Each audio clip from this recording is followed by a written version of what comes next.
Hi guys, and welcome back to the show. Today I have a really exciting project for you. We are doing the preparations for a honeydoo. It is a mid-century modern inspired footstool. This set of mid-century modern nightstands I found on Pinterest was the inspiration for the build. This is the design I came up with in SketchUp. I tried to use the golden ratio, but I ended up changing some of the dimensions later in the project. I wanted to use this stool as a learning project, so many of the things I did on it was first time for me. I suggested to use some CLS lumber, but the client knew I had a lot of oak in storage, so the CLS suggestion didn't fly. Oak it was. This oak here was milled for use as cladding, so the boards are thinner than I would have liked. They're also quite cupped, and I decided to rip the boards and then laminate them to get more out of many offcuts I had as well. Like I said, I had many offcuts, but I needed some longer boards as well, so I cut some oversized pieces on my miter saw.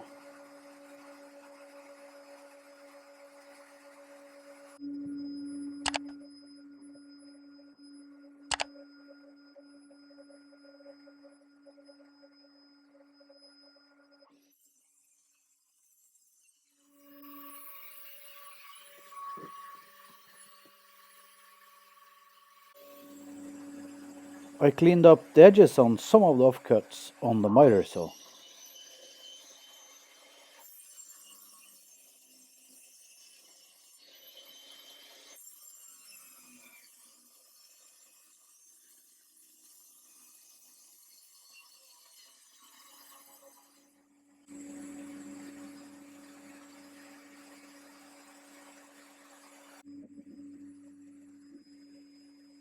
And I squared them up as well.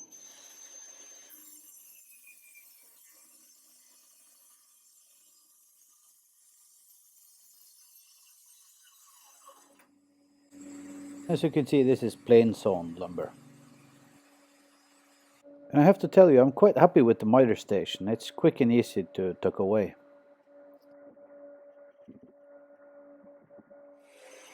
To clean up the edges on the longer boards, I used my DIY table saw. I just screwed the pieces down to a board from an old IKEA shelf.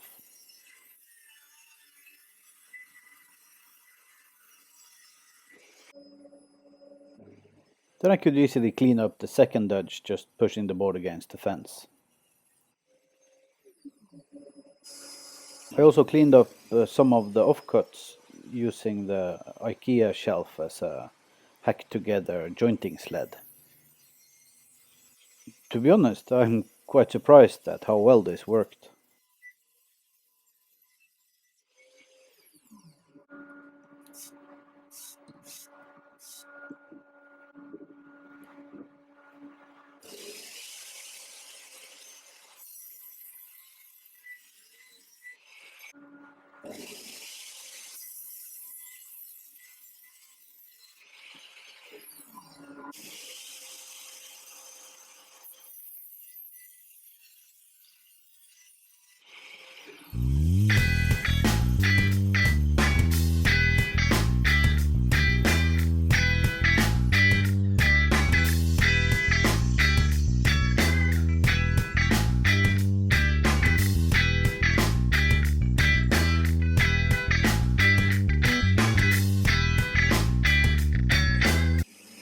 After cleaning up one edge on all of the boards, it was time for the planer. There was a lot of back and forth between the planer, the DIY table saw, and reconfiguring the planer between planing and thicknessing mode. This was necessary because I had live edge timber and it was very bowed and twisted.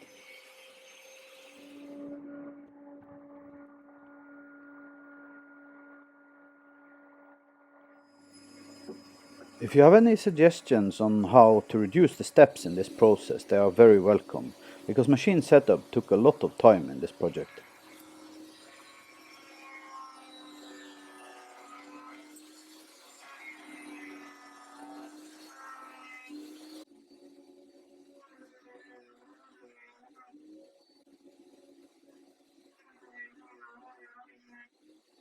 I used a straight edge to see which side was best to put against the table of the planer. You don't want the boards to rock on the planer.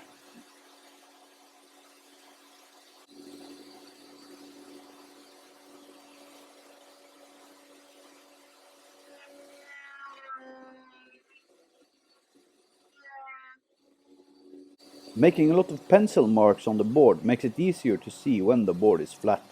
I think I picked up this tip from Keith Brown over at Rag and Bone Brown. And like always, link in the description.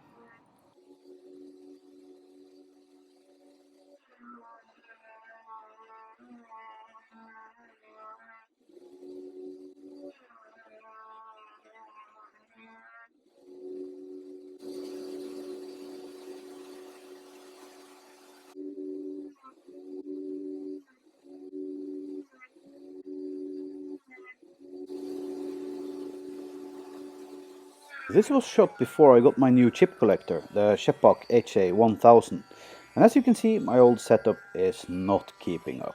Look at the shavings piling up on the thicknesser.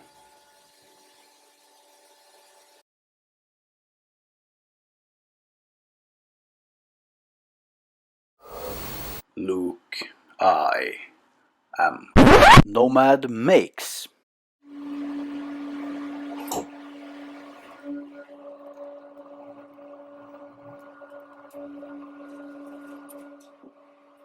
Using the Wixie digital angle gauge, I checked that my blade was square.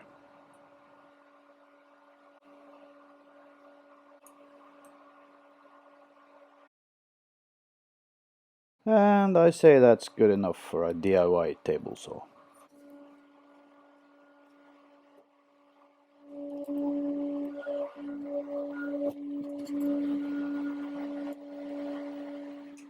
The DIY fence works well, but the setup is by no means super quick. It is accurate though.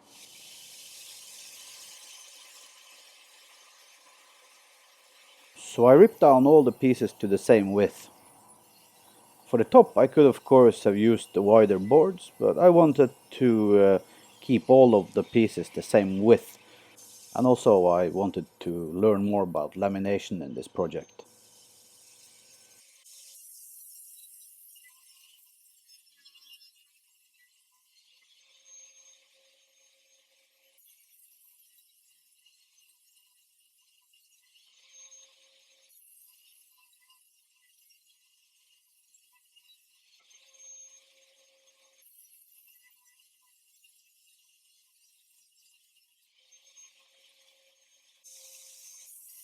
At this point I had been working for a while and I was starting to lose my focus a bit. I should have stopped, but stupidly I carried on. Suddenly I had a kickback on the saw. I've made a separate video about this and you will find a link in the top right corner.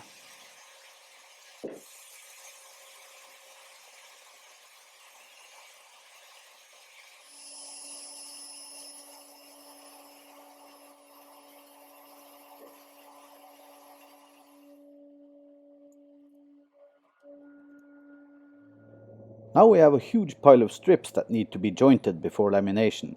So back to the planer it is.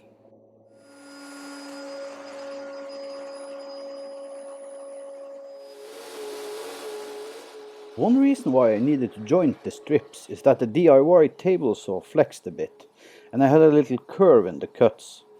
I have since started screwing down the back of the fence and I no longer have this problem. However, the edges of the strips were not that nice anyway. I put this down to the saw blade being a bit dull and this old oak being hard as rock.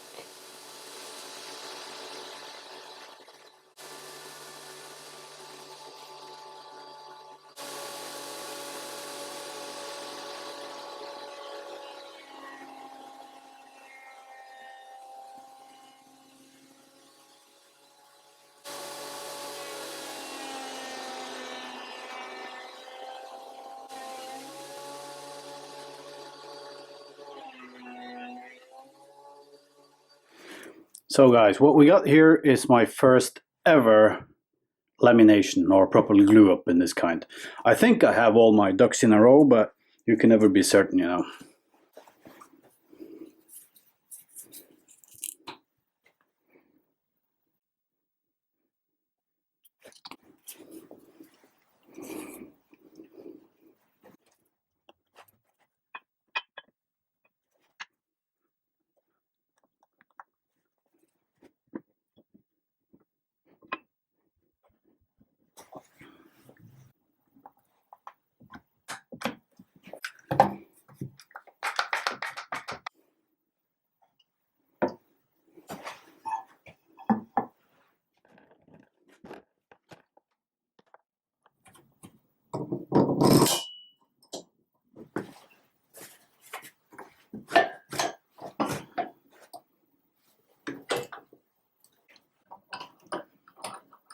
You know they say a woodworker can never have too many clamps, but I may have gone a bit overboard here. I mean, what do you guys think? Is this good or am I going completely overboard here?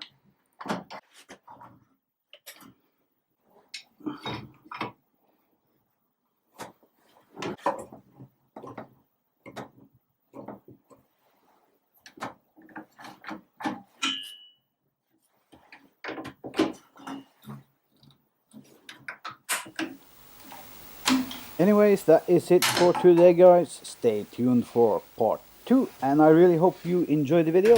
If you did, please remember to leave a thumbs up. If this is your first visit to my channel, please consider subscribing. You'll find a Patreon link and affiliate links to products I use and recommend below. Cheers, guys, and I'll catch you in the next one.